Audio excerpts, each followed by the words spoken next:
We've been through this before, and it seems like we're going to go through this continuously. Dr. Martin Luther King talked about it. Even in 1966, I had a post about it, about his feeling about rioting and upset black. But you guys are mothers. I mean, I want to introduce yourselves from you guys talking to me. Thank you for listening to Black Coffee Conversations. You guys can also listen to this if you want to re-record it. For people who are listeners who missed the beginning, it's going to be on my podcast channel, Bridges Live, and then I'll repost it out there on YouTube. So for anyone who's missed it and want to recapture it, they can also catch it. But Sherry, introduce yourself to the public and let people know what you do, and we'll keep going over. Okay. Good morning. I'm Sherry Smith, and I currently reside in the city of Chicago, having recently relocated here from San Francisco, and I currently work for the U.S. Department of Labor. And my beautiful wife is over to my right, how I see it, and then there you go. Janine, go ahead. Well, hi, I'm Janine. Like you said, I'm your beautiful wife. And I've been a nurse in the medical field for about 28 years now.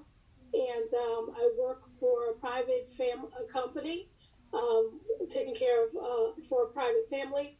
And I am just excited to be a part of this forum this morning, because I think that with the current situation of what's going on across this country, it's definitely something that we need to discuss and do something about. And Cousin Cheryl, you're down there to my bottom left. Go ahead. Hi, good morning. My name is Cheryl Barnett. I am a certified life coach focusing on transformation, and I support individuals who are trying to get to their good stuff really fast and learning how to work with your energy. I'm also a marketer for 10 plus years or so. I won't say how long to date myself, but I've been working in marketing communications for several years for some of the top brands across the company, as well as pharmaceutical and biotech companies as well. And Dr. Latasha Holden, you're right there next to that. And please mention that you're the National Woman of the Year recipient. And so I just want to give you congratulations. I just think you've done a lot of beautiful things, in all of you. But please, go ahead, Dr. Latasha. Well, hi, everyone. I am Dr. Latasha Holden. I am a native of Atlanta, Georgia, where I currently still reside. I was recently chosen to represent the state of Georgia as Mother of the Year, and I was also honored to be the 85th woman to ever hold a U.S. title of being the National Mother of the Year. I am a mother of 6 children. Ooh, God bless. African males and 3 African American daughters. So it definitely is an honor to be on this live event. And thank you, Dr. Dyer, for having me. Absolutely. And Dr. Karen Lomax, please. Hello. Thank you all for having me on. Well, I'm Dr. Karen Lomax. I'm an Army chaplain. I'm an author. I'm also a professional life coach and have my own life coaching academy. Also the founder and president of Karen Lomax Ministries as well. I'm just enjoying this, and what a better no better way to start off a morning than to talk about our communities and what's going on. So I'm very, very appreciative to be on the same panel as these beautiful and knowledgeable young women. And we know we want to put all things in prayer first. So people who are listening, please, Karen, give us a short prayer. All right. Father, we just thank you for everyone who's out there watching, everyone who's listening. Soothe troubled minds, heal troubled hearts on today, Father. Let us go forward in you, and let us remember that all things are of you and by you, and without you, we can do nothing.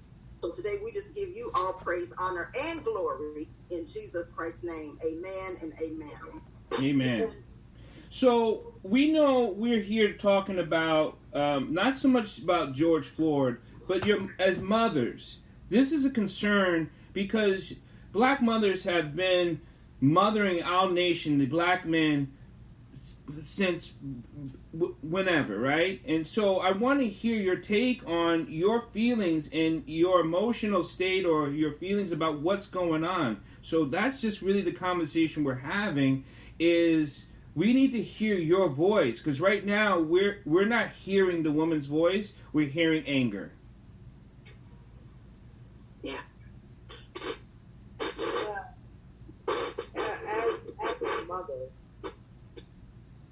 there are many different things that go through your at different stages of parental rearing.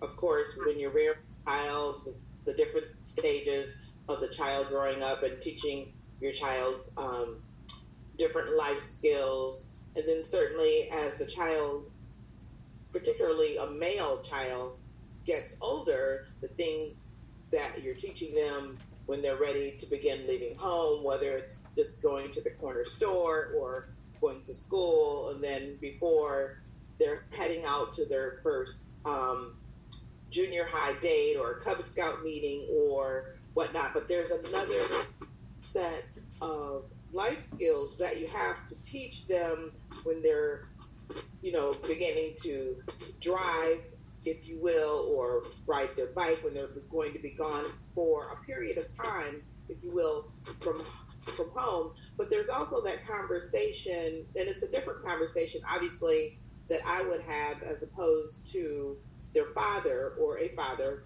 having with them. And that's that conversation that has to be had with a male child. What happens not if, but when you're stopped by the police or a person of authority? And sometimes it's not even the police, unfortunately. What happens when you're stopped by, let's just be honest, a white individual? The manner in which you need to speak to that individual, how you need to stay calm, how you must not become belligerent, the manner in which you need to answer those questions, whether or not you even want to answer those questions. And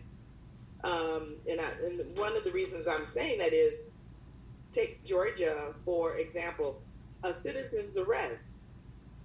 Those individuals weren't even people of authority. No. What badge did they even hold? And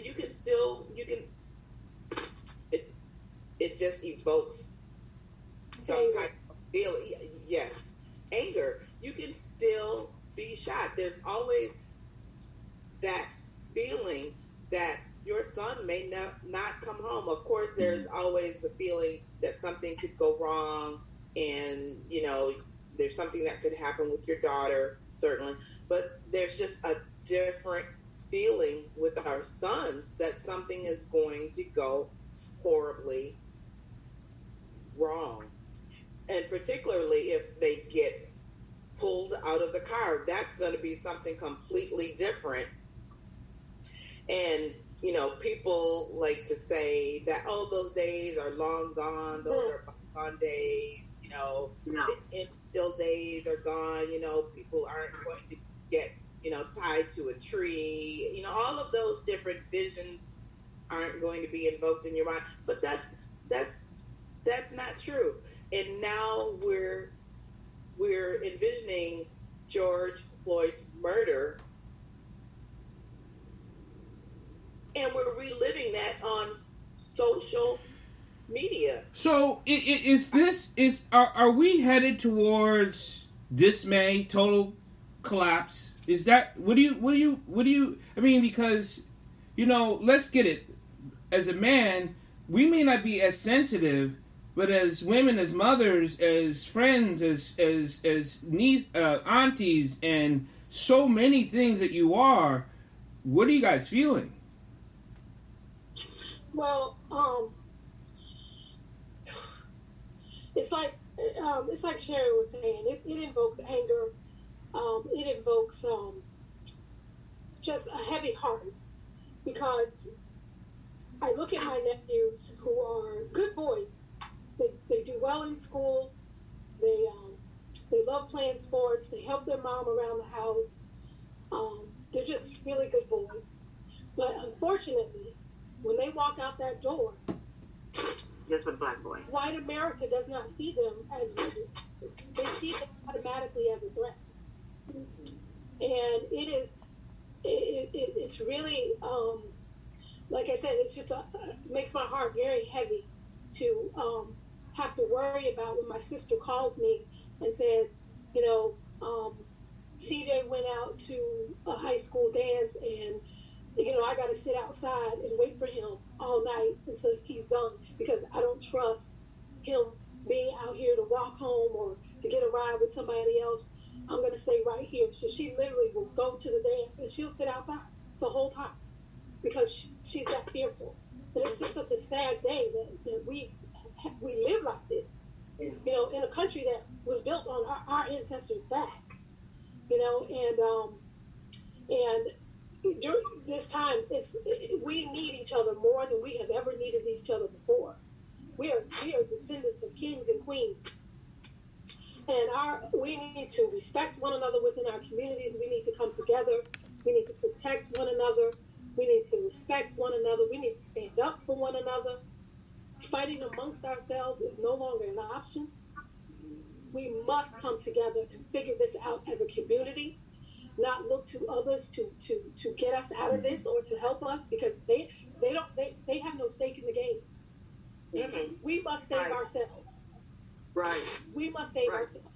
So at a certain time there comes a point where we have to abandon certain conditioning. Mm-hmm.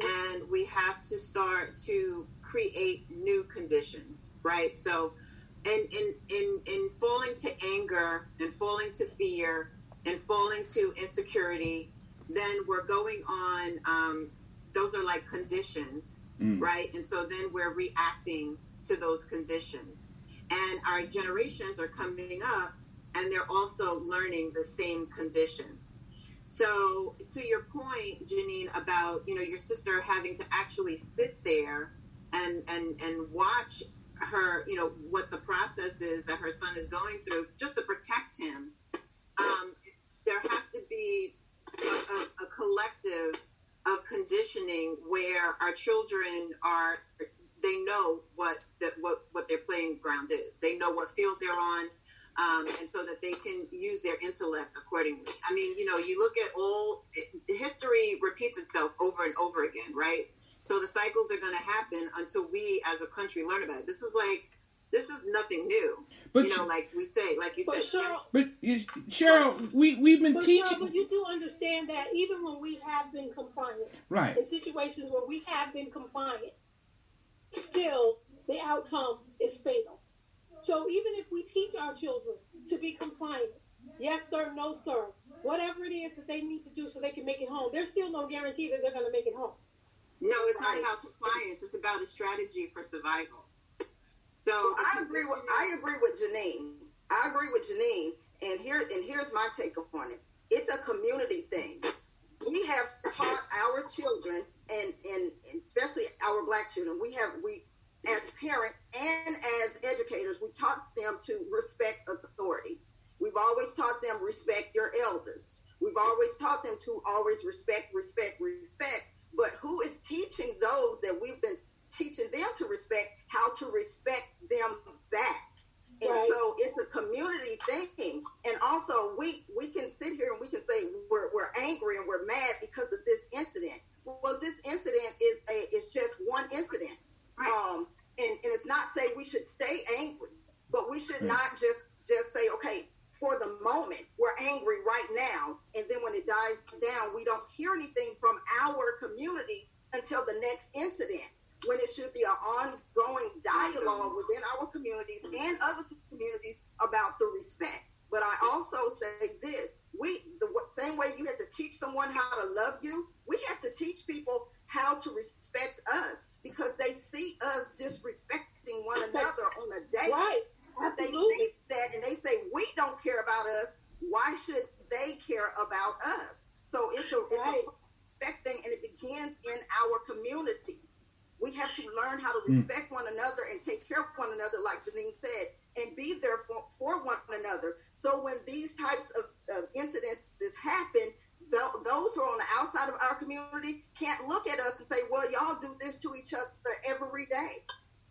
Yeah, people get into that adage that, well, what about black on black crime? Well, and that's the first excuse that they want to use and run to. Well, that's a separate issue, and that has nothing to do with you. It still does not provide you with an excuse to start killing people and putting knees in people's throats. I know. I know. It's not an excuse, but we also need to make sure that it's not there for them to use as an excuse. I agree. Right. Like, I know, Sherry, we talked right before we started to go live, and in Chicago, there's like over 30 black deaths that happened in Chicago within a week, and it has not been reported on any social media, any news. Right. So it's crazy, and because, like what you said, Karen, Dr. Karen, when you said about black on black crime, or they're like, oh, you guys kill each other anyway, so what's the difference if we kill you? Mm-hmm. Right. And we don't hear about it. And you know That's the thing. We're not hearing about those in our communities that are being. Why can we not publicize the ones that we are killing ourselves? So when something like this happens, it's not this whole sensationalism thing, but we're also policing ourselves within our community and holding each other accountable for taking a life. I don't want a black life to only matter if a white person takes it. I want a black life to matter all the way across the board. I want our black men and women to know they matter to us. And not just in Chicago. There's a lot of towns like that in the Midwest. I grew up in Muskegon, Michigan, and there are a lot of lives that get taken in Muskegon, and that makes the news in Muskegon, Michigan, and in some smaller media publications. Where's the help in the Midwest on that? Right. Like that. Those young men and women have mothers too. Why are we not seeing their mothers, the ones who are dying in our communities by us? Why we're not hearing from their mothers? Why there's not a camera crew there? Right. Well, as I said, it is up to us to take care of our community. You look at other groups, religious groups or ethnic groups, and they take care of their own. They look out for each other. We are the only race of people where you see the disrespect, our men, the way they disrespect our women. And it starts also with self-respect. If you don't have self-respect, then why would you think anybody else is going to respect you? So I see these young ladies out here, and they're loud and clothes hanging off of them. And just, it's generational. Right. And so I ask myself, because my husband and I, we talk about this a lot, as the governing adults right now, is it our fault?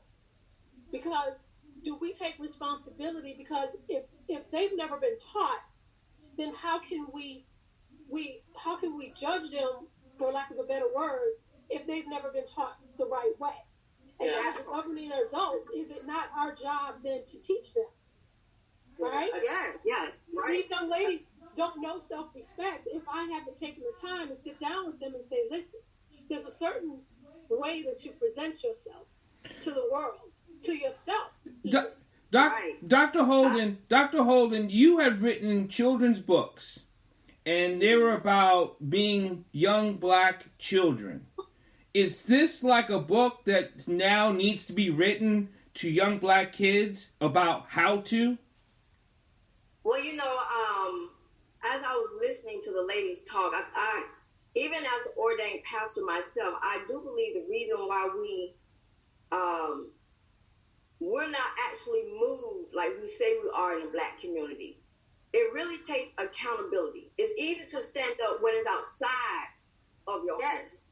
It's easy to go out there and riot when someone else do something, but we don't want to take accountability for what's going on in our house.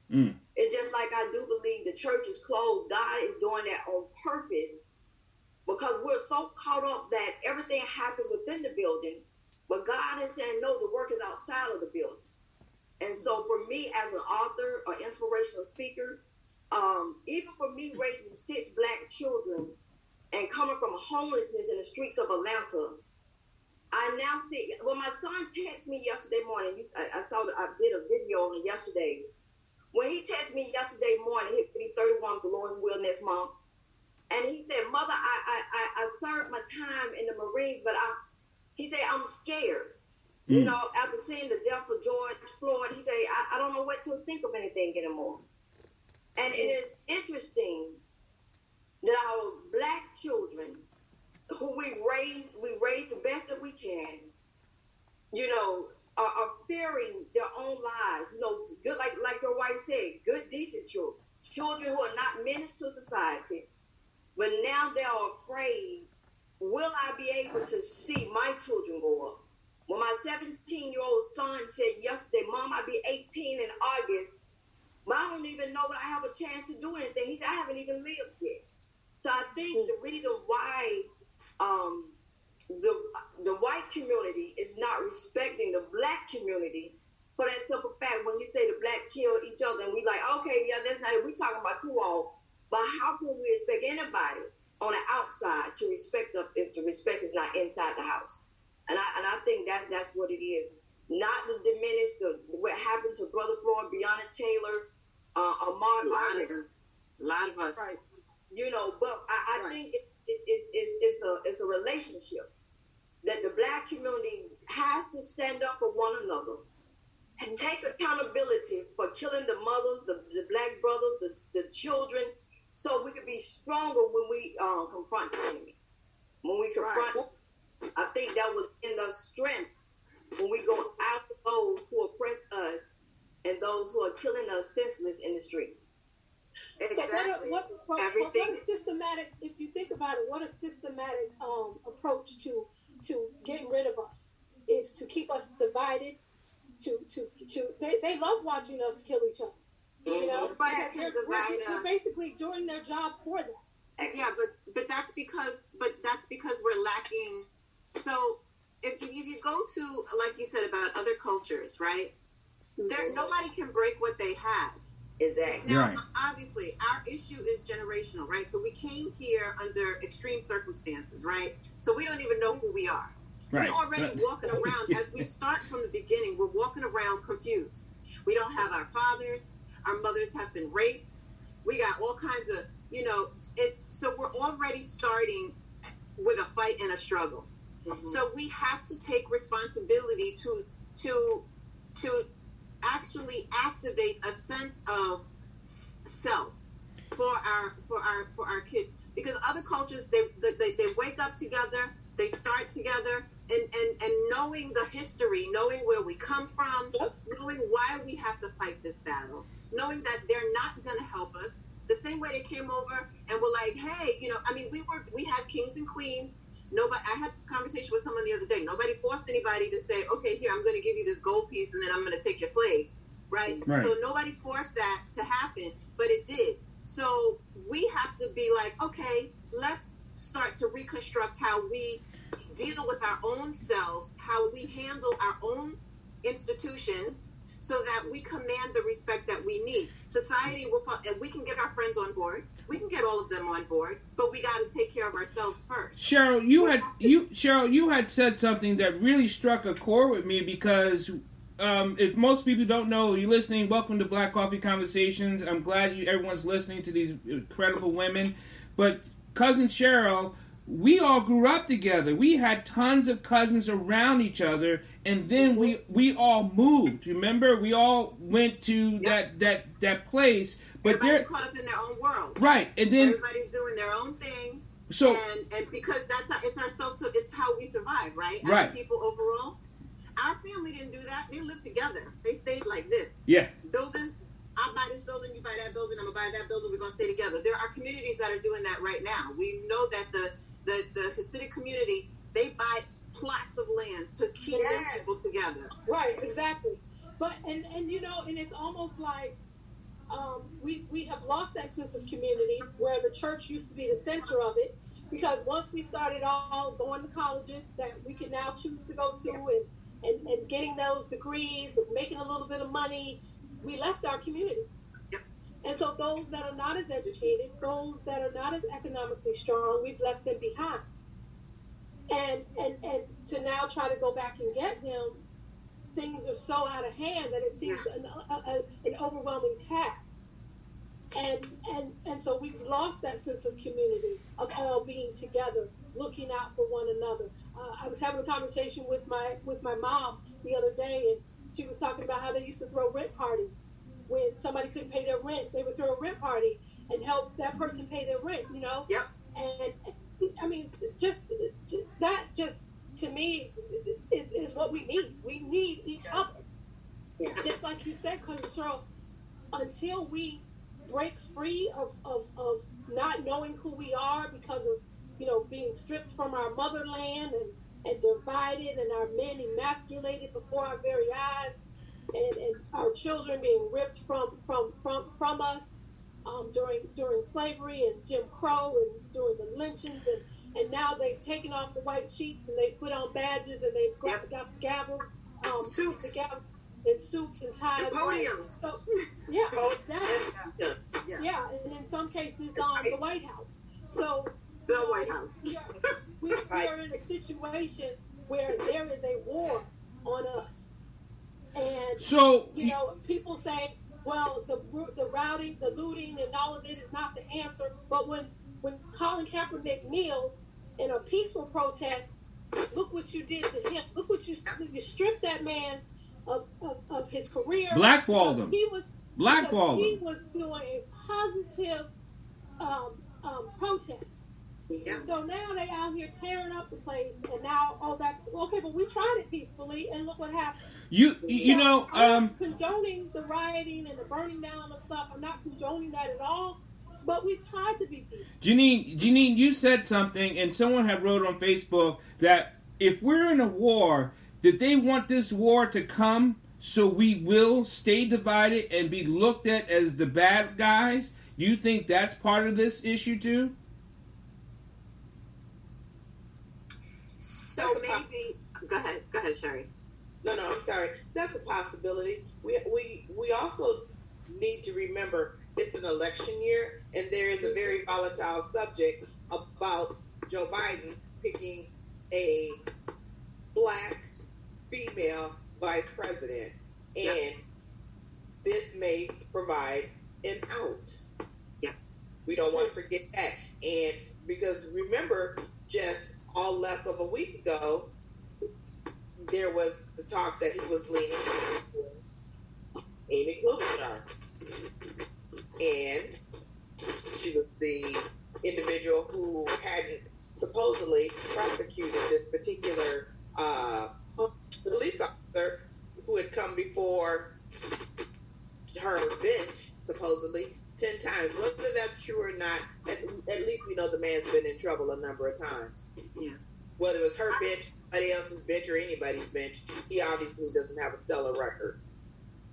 Well, I want to, and Dr. Paul knows me, I always have to play the devil's advocate on a panel, which is what I do. I'm in that position as well as an ordained pastor, and so I have to speak on that. And a lot of times when we have things like this, and it is an election year, and there's political stuff going on, we can get lost in the political rhetoric, and the whole focus will shift from the topic at hand. And for us, we have to make sure that whatever's going on in the political world, that we're not being distracted from what's going on with our community. We don't want the political aspect to pull us off of us policing us again. I remember, as we said, that there was a time when, remember this phrase, it takes a village to raise a child. Right. It takes a village. And I heard Janine say how, we get our degrees and we leave and we don't come back to the community. We forget the community. But sometimes there's a flip side to that as well, where we as a community have to take responsibility. Sometimes our communities forget about us. And we get this attitude, and we talk about the attitudes, and people will get the attitude that, you're too good. You're too bougie. You're bougie. You bougie. You all that. You know what I mean? And they push you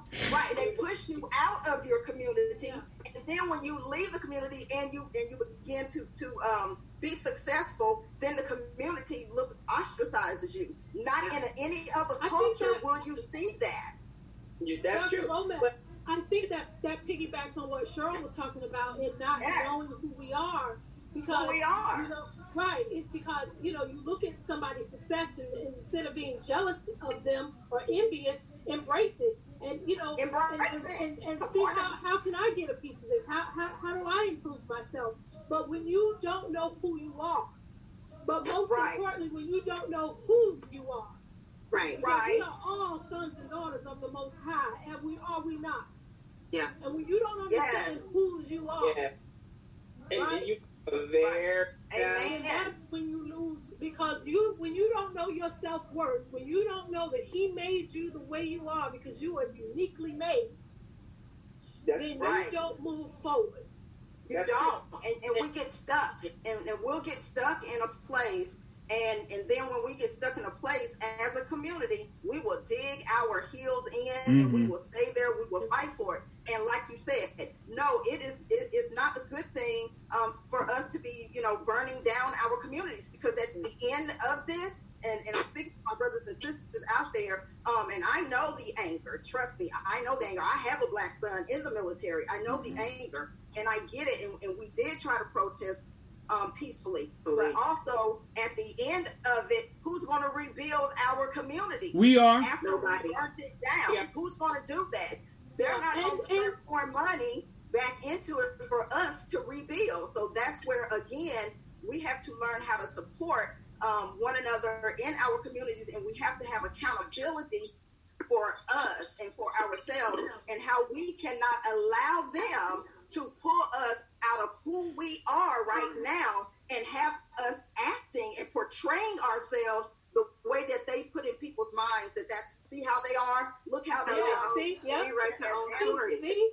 And we have to Just tell listen to our our story. point. We have to take care of us, because everybody, there's an old saying, everybody that's in your boat isn't rowing for you or with you. Amen. There's some of us that ain't rowing for us either, because there's another Uncle Tom, candidate right? that looks like us, that hasn't been rowing for us, and that has been detrimental for black policing, that is in the top nomination for one of the political VP choices for Joe Biden, and she looks just like us too. So everybody for you ain't for you. We need to take care of us.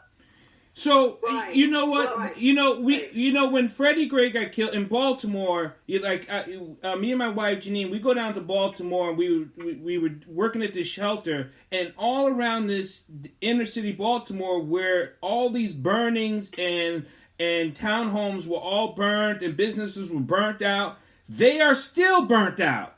They are still vacant and empty. And blocks and blocks of buildings are boarded up. They're not gonna give us the money to rebuild. No. They won't. Oh no, they're gonna build. You know, they're gonna gentrification is what's gonna happen.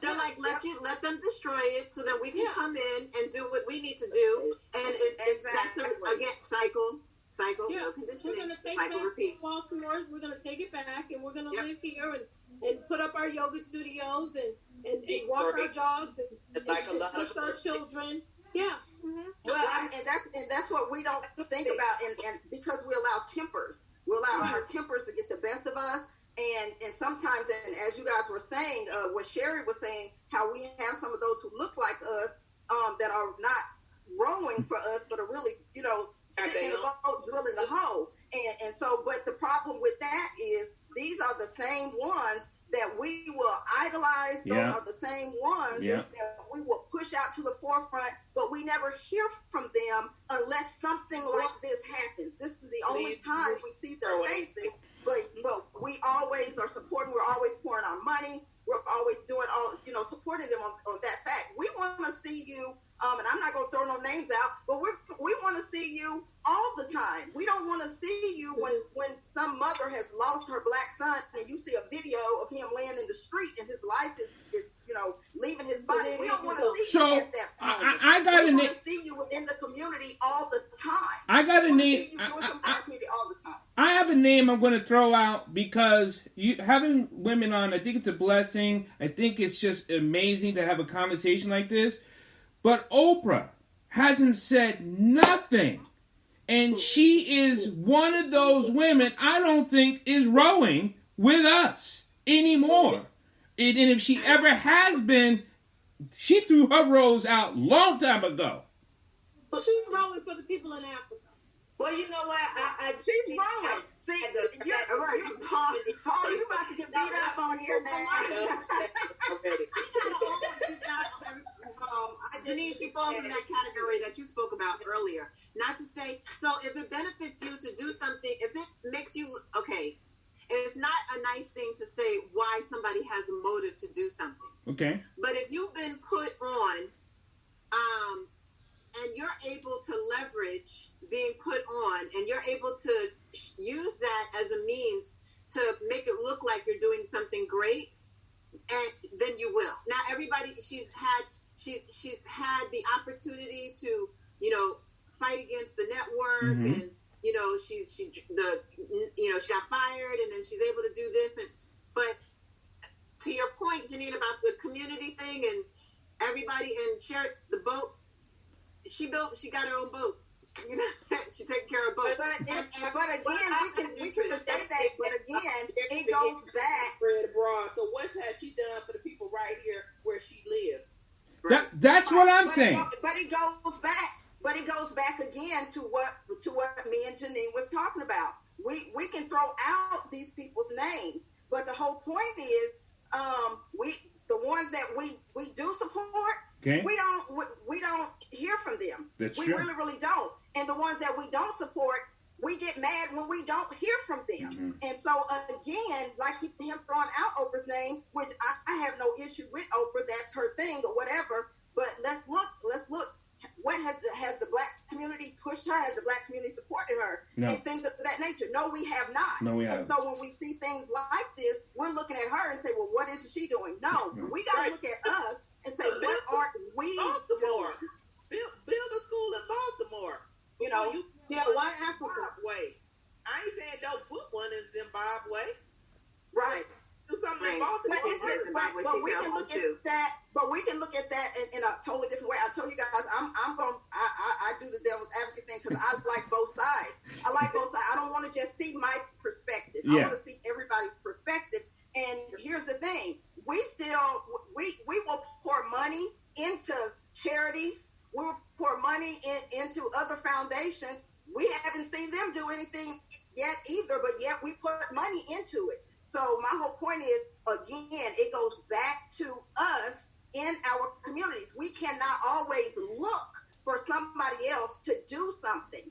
We can do something if, like Janine said, if we get together ourselves, we can do it. We got to quit looking at Hollywood and expecting Hollywood. Quit giving Hollywood your dollars. Yeah. You know what I'm saying? We give them our money for $200 shoes. We're all these games and all this stuff. Our money is going into that, and they got $1 million contracts. But how many of them you walk around with a $200 jersey? What are they doing for your household? So that's what I'm saying. It's us on this level that we have to come together. I have a friend, and I'm going to be quiet because but again, I have a friend, like Janine was saying, they come from a Hispanic, background. All of them had like 10 people living in one house, and they all worked, and then they bought a house. That person moved out. They all worked, bought the next person a house, and the next person a house, until everybody had a house. We won't do that. We will get in there and the person get a house, and then they'll say, oh, look at them, now their house, or their house bigger than mine, or why is their house better? And so we have to come together as a community first. And you know what? Actually, our brothers and sisters from the continent of Africa, they do that too. They come over here, they pool their resources, you have 10 families in one townhouse. And we can't. That's the compound. We can't even have a sister or brother living with us for too long. So you be like, oh, how long you been here? You eating up my food. Yeah, you trifling. Come on, there's no conditioning. I'm gonna play devil's advocate here for a minute, because we all know we got some family members that's trifling, and we'll move in, and you getting up, going to work every day. And you coming home and they sitting there playing PlayStation. Yeah. So I'm being the devil's advocate. You know, we have that. We have to be real with ourselves. Back to that. Yeah, we have to be real with ourselves. I just want to say this. I agree with all you ladies. But I do think right now the black community is seen as a joke. I mean, come on, we're destroying our own communities. And then also, once this blow over, we're not out there protecting our children from sex trafficking. We're not out there making sure our children are safe at bus stops. We're not out there. So it's almost like it's a joke to the rest of the world.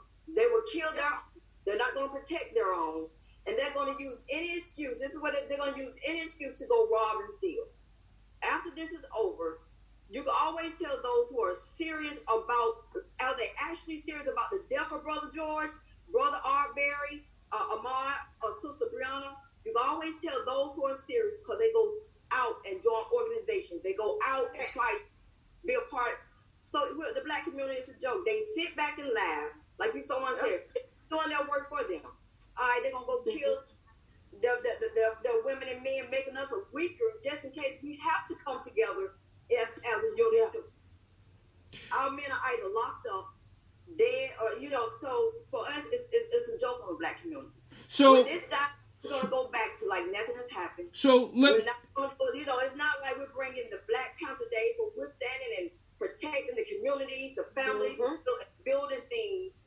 Come on, it's a joke right now. So, Dr. Holden, let me ask you this, because I have you ladies on, and would you say men have failed our community in that aspect also? And should our women be the ones who are standing out there and saying, we need to sew this together? Because we know the black community, the women held the household together. So is it now time for you to hold our household together?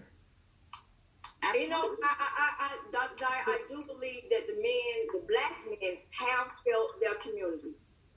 Someone once said, I think one of the ladies, maybe your wife, once we get our degrees and these corporate jobs, we move out of the community. But the ones that do decide to stay here is a very few select. If you notice on the news, there are very few select black men that are always there when something happens. Mm-hmm. But what are we doing on a constant basis? Right. And I do believe the women are raising up to fight for not only their families, but for their communities. Because communities are only strong as a family unit. If you have a weak family unit, the community is going to be weak. Come on, I mean, we got sex trafficking. Yeah. Our children are being taken right up our noses, and we don't do anything. We're not standing on the street corner to protect those children that are being kidnapped, sex trafficked. You know, we're not doing that. When this is over, that's why it's a joke. It's a joke to them. Let them tell that. So my question is, why are we not doing it? You've got babies having babies. Mm-hmm. So when that baby got to go and walk 2 blocks to go to school and got to walk through drug-infested territory, gang-infested territory, where's the mama? She's probably laying up on the couch, sleep or something like that. Because, you know, and then the grandmama, our age these days, and we're going to work. So when Big Mama used to be in the house and go stand out on the porch and watch that baby walk to that school, Big Mama's not there anymore. Auntie ain't there anymore. And like you said, that's the part now where, as long as it's not happening to me, it's not my children, it's not my daughter. Only when the evil hits their household do they want the community to come rally for them. Ooh, you better say it, Dr. Holden. Yeah. Yeah. Also, when it's my baby, I want y'all to come rally for me. But what about when it's somebody else's baby? Baby, yeah. That's the problem. But they also got to understand. They also got to understand that back in the day when we were coming up, if your next door neighbor saw you doing wrong, you got in trouble. You got in trouble. You got today. You got today. You talk to somebody else's child sideways. Yes. They will come at you. That's right. So now we have made each other silent to chastising our children and correcting them when they are in the wrong. So a lot of things we're doing to ourselves, and it's like I said right off the bat when we started this forum today, we got to stop this madness. We got to come together. We got to stand up for one another. We got to respect one another. A lot of what you were saying, honey, about, our men failing us, there is some truth to that, but also our men have been emasculated. They've been falsely imprisoned. They have been, undereducated because they are feared. So when you have a group of people, right, when you have a group of people that have been systematically made to feel like they are inferior, it is difficult for them to then come home and be the men that we need them to be. Okay, so Janine, one thing I want, when we get into this conversation, so you're right. Number one, the best way for them, so you cannot stop society overall, the globe, the planet, right? You can't stop things overall without breaking everything down. Exactly. So they're going to put things, so government, right, Big Brother, whatever you want to call it, they're going to put things in place so that we have to start. Now, we're broken, right? So, okay, now we don't have to worry about that army over there because we've already broken them down. So as we try to systematically reconstruct, how we want this to go, we know we don't have to worry about that group. We have a stronger voice. Importantly, though, you cannot take the people who stand up. And I think that, Brother Malcolm said this, when he was programmed to be in the lower realm of his existence, he was acting on that lower realm. Mm-hmm. But as soon as he received the programming to act on a higher realm, then he was able to function on a higher realm. And that's when they were like, okay, he got to be taken out. He got to be taken out, right? Because he's going to say too much and wake up too many people. Conditioning is at the foreground of us creating a groundswell. I'm not mad at anybody who supports my cause. I'm not mad at anyone who is like, I'm going to be a part of that groundswell and I'm going to support your cause. But our house has to be conditioned first. We have to program ourselves to act accordingly. So and that's what we need to do. So when it comes to and again, I want to thank everyone for listening and participating in Black Coffee Conversations, real talk about real issues. And Cousin Cheryl, you all ladies have said something that is this part of us being taught assimilation into a society? And then if so, does that mean we need to create separation? What do you think about that? Nobody's going. So I think for me personally, I think it's important that we teach ourselves. It's just like the other cultures do, quote unquote, right? We teach what we need to teach within our community. We support our community so that we cannot be broken, but so that we can function in an overall, a global society. Because we are not monogamous, right? So it's we are part of something. There's homogeny going on here. So we do have to coexist with other ethnicities. We are part of the human race, right? So that is first and foremost. We are humans. So what is specific to us, though, is the fact that we are seen by another group of humans as less than important, right? Or maybe they don't even care if we're Black. Maybe it's just like, I'm in a place of power and I just want to show my power. And you are coincidentally Black. Oh yeah, and I know I can get away with it because you Black people don't support each other. So yeah, all right, I'm gonna just throw all of that in together. So wherein we do need to take care of ourselves. My priority is always my people, but I will never ever separate myself from the rest of the other human beings in the world. We all gotta function together. I mean, we are humans. Right. Because I don't think he necessarily means separate. Because of the civil rights movement, we've had too many die for us to be a part of this United States of America, for us to now want to segregate ourselves because of these issues. I'm with Cheryl on that. It's just us taking care of ourselves within our community so that we can be effective in the world as a whole. But we got to fix, the whole point is we got to stop doing the they and the they and the they, and we have to take responsibility and accountability for what we have done to break our community first. if we take care of what we broke first, then we can start saying, now this is what you guys did to break us. But let us fix what we broke first. Okay. It has to be within first. Because as Dr. Holden says, it's a joke now. Yeah. Because we have children been missing for years and years and years. And No no one one's has reached out to those mothers and say, hey, we're with you. Let's start this campaign to find out where your baby is. But then you also have to go where Janine goes. Now we have these moms raising, babies raising babies, and there's this whole attitude, you can't tell me how to raise my children. And all of that, and then hitting back on what Cheryl was talking about with the men being missing and being missing from the household, but it's because they've been emasculated. And the problem is, when we do have men missing from the household, we don't have other men to go get those men. We don't have other men, you know what I'm saying? So it's just this cycle. And when you do try to say, hey, brother, you need to take care of your family a little bit better. You need to stand up. Don't tell me how to run my household. So it's a attitude that has to be fixed within the Black community. We got to get rid of this attitude first. And you know what, Dr. Karen, when you said that, the first thing came to my mind was the mind shift that I even had for me to take place. For me to go from being 35 and homeless with 6 children, uneducated and underemployed, the mind shift that I had to take to the process it's not an easy process.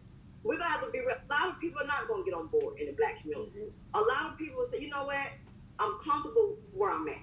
Change is painful, and we don't know what's on the other side of change. That's right. Mm-hmm. That's right. Yeah. It's fearful. So for me being homeless and uneducated, I'm 35 years old with 6 kids. I had 4 kids by the time I was 22. I dropped out in 10th grade. So for me to change my mind shift, to go from being homeless to running for city council in 2017, from the GED to the doctorate, and now a 12-time published author, it was the hardest thing I ever had to do. So to be realistic about that, a lot of people are not going to do that. Oh, yeah. It takes a lot of inner work, but the ones what we have to do is have the things set in place for the ones that says, I'm tired. I'm ready to change. We're not going to be able to everybody. We're not going to be able to change the whole Black community, but for the ones that say, I'm tired of being in this place, we need to have the programs, the job readiness. We need to have those things in place for those that say, like when I said, I'm tired of being defeated. I'm tired of being educated. It was only until I said I was tired that change took place. You guys are mentioning now, and you all talked about this, and this is what's coming on to, because when you have hatred, you stay in the lowest conscious state. You stay in the lowest level of existence. And like Cheryl said, when Malcolm started to elevated his consciousness, he was able to vibrate and resonate with his community, and people then flock to it. And I know that and that's why I'm having this forum, and I'm going to have another forum with some Black men later today. We are feeling pain and hurt and anger, and I know we have to come out of this, but I don't think it takes away from what we have to do. Like you ladies say, we have to fix this broken situation, and it's been broken for a while. And to put it bluntly, like you said, this is why it's real conversations. It's because people look at this as a joke, and we have probably looked at ourselves as a joke. So we have to change our thinking to get this done. Because right now, if we're going to stay angry and stay hateful and stay mad, then we stay in lower consciousness, and we can't change it. That's right. And like I said, and like Cheryl said, like, we're not mad at people being mad. We're not mad at you for being angry. We're not mad at you for being hurt. But now, after it's all said and done, don't go back into your hovel and say, I'm done. Right. We keep want to put a Band-Aid on a broken leg. Right. You know what I'm saying? We keep putting a Band-Aid on a broken leg, and then, when something happens, then now we're angry because the leg is broken. Well, you keep putting a Band-Aid on it. You don't want to fix it. You don't want to isolate the incidents, and you don't want to fix what's broken. It's easier to just keep saying, That's y'all right. broke us. Y'all messing with us. Y'all did this. Y'all did that. But we keep putting a Band-Aid on what we broke. We don't want anybody to tell us that we need to fix us. It's so much easier, like Dr. Holden was saying, it's so much easier to just go loot. It's easier to just burn down the cities. Exactly. But those who are burning down the cities and those who are looting, they're not out there protesting because of what's happened. Exactly. They're just out there because they want to be seen and they want to say they were part of this whole scenario. No, we want to see those who are seeking rational. Right. We want the rational people to stand for us. Right. We don't want to see y'all on the news running through Walgreens and everywhere else taking stuff. You guys do not represent the Black community. Exactly. No, you don't represent me either. And you know the problem with that as well, when they go in and I've had this debate on my Facebook with somebody, because I had pointed out, you go in and you burn down the Target and the Walmart and Walgreens and all those places. So what about the single mom who was working there, who needs to feed her children? Right now, she don't have a Who needs job. to pay her Now, rent? she doesn't have a job. Now She don't have a job now. And then the person came back to me and said, well, that's the problem. We need to stop trying to have a seat at that table and create our own table. I 100% agree with that. But until that is a reality, right now, she still got to feed her kids.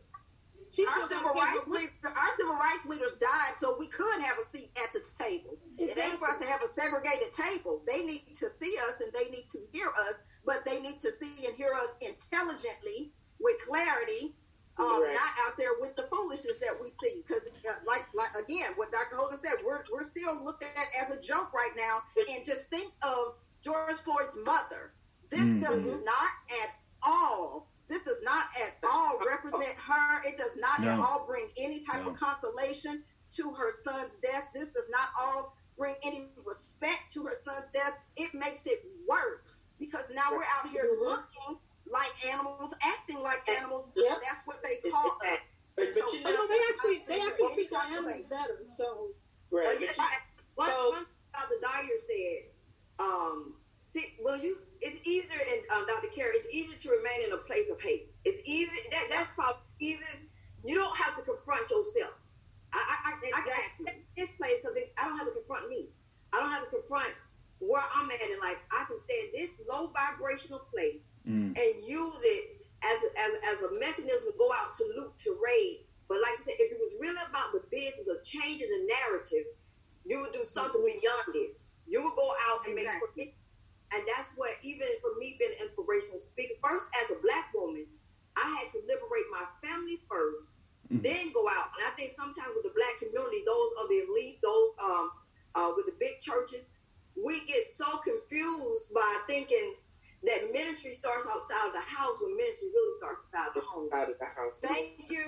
No house tore up, but you're trying to tell somebody else how to do their house. Get your house in order, community. Get your house in order. You know what I'm saying? You trying to run the show, but your whole house is in disarray. And that's how we're looking right now. You know what I'm saying? I could not effectively go and minister to nobody if I got the issue I'm trying to tell you to fix. I got it going on in my own home. That just makes the whole word of no effect because I could be seen as a hypocrite because I'm out here trying to tell you what you need to do, but I'm not doing what I'm telling you that you need to do. Right, but you know, those of us that come together to help each other, those other people that are doing the horrible things, they'll soon go away. And for those folks that want to be helped, we'll be able to help those. We can talk about this, and we'll have another forum again. I want to give you guys your last thoughts. Cheryl, you want to give your last thoughts? I mean, I think that, the more groups of us who are passionate and who do care about our situation, the more groups of us that get together, at a certain point, we can collectively, create a ripple. It does take the focus in our minds to be very specific about what our goals and our needs are and to condition ourselves, accordingly. But I do think that we do need to have more of these things and make it bigger so that they see a different voice. And so that there are other realities that, there are a bunch of them that actually do stick together. Okay. And then let them get scared again. And then let them say okay, we need to, do some things as human beings and do some work that will actually advance all people that are living here. But it starts at home first, and we should actually, I'd say, like, shoot every other person who has the mindset to actually create the shift and get it going. Janine, my wife, please. Well, my final thoughts on this as a aunt and wife to Black men in my life, a sister. I just want my brothers and my sisters as well, because the attack is on this brown, black skin across the board, that we have gotten through tougher things, that we are a race that, as Maya Angelou always said, still we rise. Yeah. And that I know that for whatever we are experiencing this and have been experiencing this for generations, that God has always seen us through, and we just have to stick together, love each other, respect each other, hold each other accountable, and protect one another. Miss Sherry? To piggyback on everything that apart, I would like to add that we are going to have to learn to be resilient, persevere, and hard things, including mental health issues, educational issues, tread those waters that we haven't treaded, and reach out to folks that we haven't reached out to yet, and pull those folks up that need to be pulled up, and lose the dead weight, because some folks don't want to be saved. Dr. Karen? All right. Really, my final thought is this: we have to be realistic where we are in our community. We have to be realistic. It's going to take responsibility. It's going to take accountability. We can no longer just point the finger. We really have to do something. It's going to take more than a shared post on social media, angry, a rant on social media. We've got to get uncomfortable with being comfortable and get out and really join some of these organizations to help us rebuild our communities, and to get and let's put people in place that are really for social change for everyone. We can't do this whole we just don't back you because you Black. No, because like everyone has said, we got some Black people that ain't rolling for it. Okay, let's actually get someone who is about social change on a whole. And again, we just got to get uncomfortable with being comfortable and not saying anything and not doing anything. And let's quit forgetting about those who are still out there missing. Let's not wait until it's your baby. Exactly. Okay, let's not wait until it's your sister's baby, and then we want everybody to get up in arms. Let's take care of all of our babies. Remember, it takes a village. Let's get back to that. It takes a village to raise a child, and so it's time for us. And the child right now is our community, and it's going to take this whole entire Black village to raise this community. Dr. Holden, please. Well, I was reminded by the work of the late Dr. Miles Monroe that adversity introduces man or woman to themselves. As a Black community, we need to use this adversity to change do some inner work, to change our household first, men, women. Like you said, I was a young teen mom, but now is the time to take that anger and first do some inner work so we can save our children, our household. And then once we save our household, I do believe our communities will be stronger. And so for me, it's time out for the BS. It's time out for going out there trying to look like you in something, you got your signs. But when this is over, you go back to your little part of your little world, your house, and you don't really care about what's taking place. It's time for us to get into action. I'm ready. I taught my 6 children that the only thing I feel is have any eternal merit to it is service to others. Whatever it is, serve, your community, serve your family. And so, me, black community, we got to wake up for real. Not just for the cameras, not just for free ride to go steal and loot, but we got to wake up, save our families first, and then we'll be able to save our communities. I want to say just thank you. There's nothing I want to really say at all.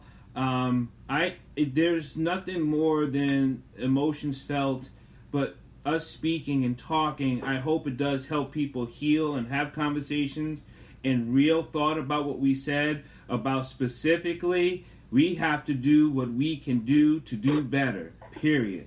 I mean, no more arguing against each other, no one fighting each other. We just got to be better because we are looked at as a joke and they're laughing and we're burning. And that has to stop. So Dr. Holden, please pray us out. And then we'll say, I'm not even going to talk after the prayer. I just want to say thank everyone for listening to Black Coffee Conversations. And I will see you guys again later. Always catch my stuff on my podcast, my YouTube channel, and view and comment. And if you guys have another thought about another conversation, please let me know. So, Dr. Holden, please pray us out.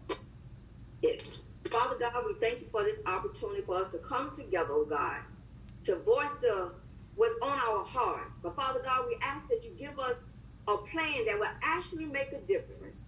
Father God, let us know what we need to do to make a change in our own household so that we can make a change in our community and then globally.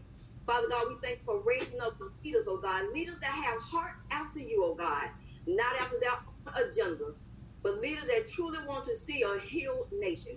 Father God, I thank you right now for putting this on Dr. Dyer's heart, oh God, where he's bringing men and women to discuss the important topics that need to be discussed so we can bring prominent and everlasting change. We thank you, oh God, and I pray that you use every woman on this broadcast to make a change in their own little world, nationally, global, however you're going to use them for the better good of your. Amen. Amen. Amen. Do it. All right, ladies, it's been a pleasure. Absolutely. See you all again soon. See you all again. Bye, y'all. Bye, everyone.